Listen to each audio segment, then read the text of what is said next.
সুপ্রিয় দর্শক মণ্ডলী, আপনারা যে যেখান থেকে দেখছেন আপনাদেরকে অসংখ্য ধন্যবাদ আমাদের এই ভিডিওতে দেখার জন্য। তো শুরুতেই কথা না বাড়িয়ে আমরা আলোচনা করে চলে যাই। তো আলোচনায় দেখতে পাচ্ছেন আমাদের বোর্ডের ন্যারেশন। তো ন্যারেশন নিয়ে আমরা আজকে মনে হয় তৃতীয় পার্টে আছি।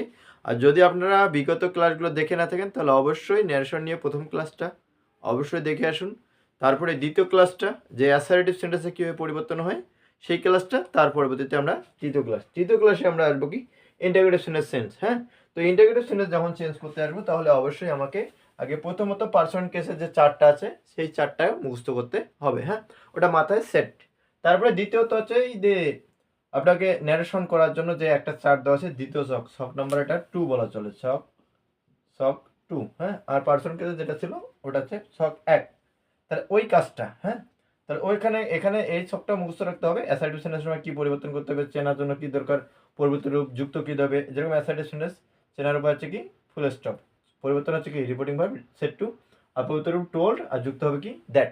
এরকম অ্যাসার্টিভ সেন্টেন্স, ইন্টিগ্রেটিভ সেন্টেন্স কি পরিবর্তন কি রূপ কি দ্বারা যুক্ত করতে হবে, imperative sentence, optative sentence, exclamative sentence, প্রত্যেকটারে পরিবর্তিত রূপ, চেনার উপায় পরিবর্তিত রূপ বা রিপোর্টিং ভার্ব পরিবর্তিত রূপ, আর যুক্ত হবে কি দ্বারা, এটা দেওয়া আছে। তাহলে এটা অবশ্যই সেট, ঠিক আছে, মাথা সেট।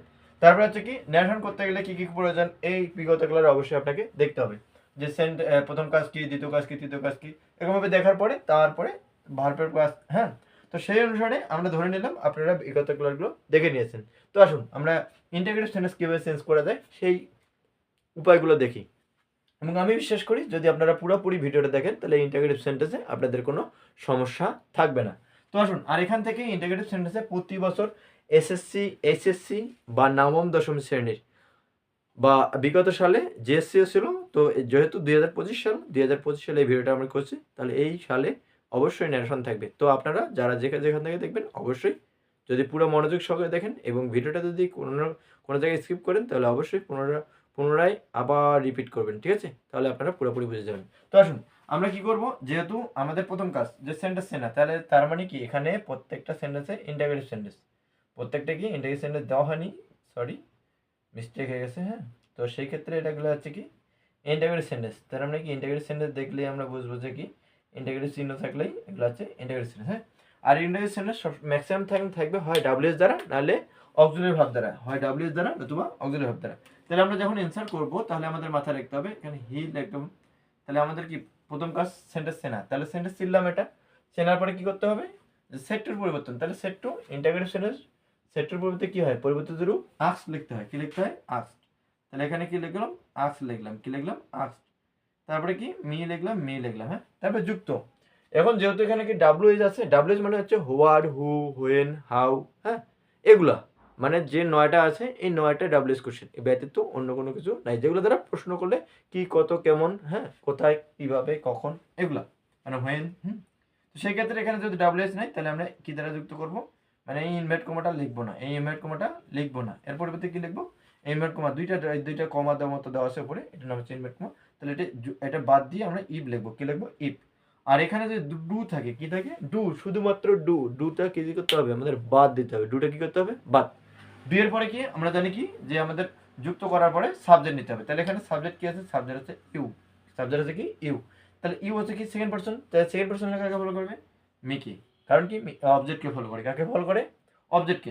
যদি ফার্স্ট পারসন থাকতো তাহলে সাবজেক্টকে ফলো করতো, যেহেতু সেকেন্ড পারসন তাহলে অবজেক্টকে যখন ফলো করলো তাহলে এটা কোন কেস, এটা হচ্ছে যেহেতু ভার্বের আগে আছে তাহলে এটা সাবজেক্ট। তাহলে মিয়ের সাবজেক্ট কি, মিয়ের সাবজেক্ট লিখবো আই, মিয়ের সাবজেক্ট আই। তাহলে এই কাজ গেল আমার, সাবজেক্টের কাজ গেল। তারপরে ভার্বের কাজ। তাহলে আমরা জানি ভার্বের যদি 1 নম্বর ও আছে তার মানে 1 নম্বর পেলে কি 2 নম্বর। যদি আমি যার থাকতো তাহলে ওয়াজ আর, যদি হ্যাভ থাকতো তাহলে হ্যাড। আর যদি অ্যামিজ আর মানে হ্যাভ বিন প্লাস ভার্বের সাথে এনজি থাকতো তাহলে হ্যাড বিন প্লাস ভার্বের এনজি। আর যদি ভার্বের 2 নম্বর থাকতো তাহলে ভার্ব হ্যাড প্লাস ভি3। হ্যাঁ, তাহলে গিভ আছে, গিভটা হয়ে যাবে কি ভার্বের 2 নম্বর হচ্ছে গিভের, ভার্বের পাস্ট ফর্ম হচ্ছে গ্যাপ। তারপরে ইওর, তাহলে ইওরটা দেখেন আপনারা, ইওর হচ্ছে সেকেন্ড পারসন, তাহলে কাকে ফলো করবে, মিকে। তাহলে এটা কোন কেস, পজিটিভ কেস। মি যদি পজিটিভ হয় তাহলে যাকে ফলো করবে তার পজিটিভ বলবে। তাহলে মিয়ের পজিটিভ হচ্ছে কি, মিয়ের পজিটিভ হচ্ছে মাই। আর এই মাইটা দেওয়া আছে আমাদের পার্সন কেসের ক্লাসে, তাহলে অবশ্যই পার্সন কেস আগে মুখস্থ করবেন, ঠিক আছে। তাহলে মাই বুক, তাহলে বুঝতে সুবিধা হবে। তারপরে দ্বিতীয়ত আসি, মাই ফ্রেন্ড লিখবো, মাই ফ্রেন্ড সেটার পরিবর্তে আমরা কি করব আস্ক। এখন দেখেন আমাদের প্রথম কাজ তো ইন্টারগ্রেটিভ সেন্টেন্স বোঝা যাচ্ছে, দ্বিতীয় কাজ সেটার পরিবর্তন করলাম তারপরে মি। এটাও দেখা যাচ্ছে কি ইফ দ্বারা যুক্ত আছে, কি দ্বারা যুক্ত আছে ইফ, তাহলে ইফ এই ইফ দ্বারা যুক্ত হবে।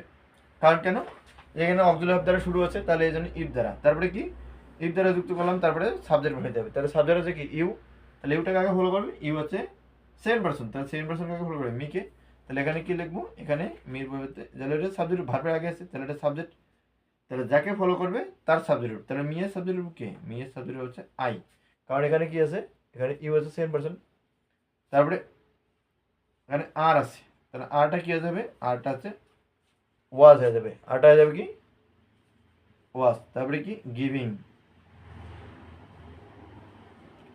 এখানে কি আছে ইয়োর, ইয়োর আছে কোন পারসন সেকেন্ড পারসন, তাহলে সেকেন্ড পারসন আছে কোন কেস পজিটিভ কেস, তাহলে যাকে ইয়োর আছে সেকেন্ড পারসন তাহলে অবশ্যই ফলো করবে অবজেক্টকে, তাহলে অবজেক্টকে ফলো করলে ঠিক আছে, তাহলে এটা যেহেতু পজিটিভ কেস তাহলে যাকে ফলো করবে তার পজিটিভ কেস, তো এখানে মি এর পজিটিভ কেস হচ্ছে কি মাই, তাহলে মাই বুক, মাই বুক, তারপরে দেখেন এখানে তারপরটা আসি আই, তাহলে আই